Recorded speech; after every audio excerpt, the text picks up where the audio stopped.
Hi guys, today we discuss Dr. Ambedkar's views on the Islamic invasions of India. And if you don't know it yet, Dr. Ambedkar is, among many other things, also the first law minister of independent India. Now he writes in his book, Pakistan or the Partition of India, these Muslim invasions were not undertaken merely out of lust for loot or conquest. There was another object behind them.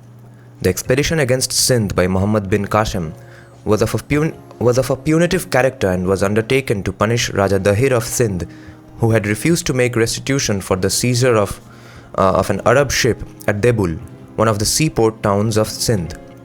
But there is no doubt that striking a blow at the idolatry and polytheism of Hindus and establishing Islam in India was also one of the main aims of this expedition.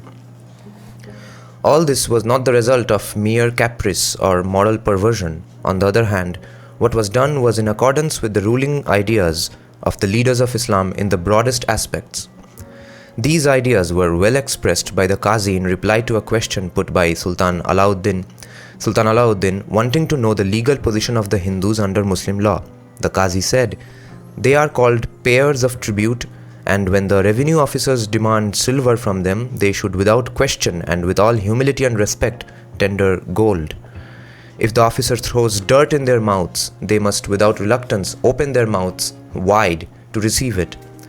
The due subordination of the dhimmi," if you don't know what dhimmi means, Google it because I don't want my channel to be taken down.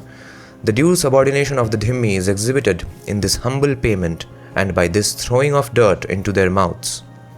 The glorification of Islam is a duty and contempt for religion is vain," meaning other religions.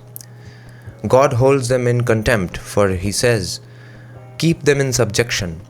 To keep the Hindus in abasement is especially a religious duty because they are the most inveterate enemies of the Prophet, and because the Prophet has commanded us to slay them, plunder them and make them captive, saying, 'Convert them to Islam or kill them and make them slaves and spoil their wealth and properly.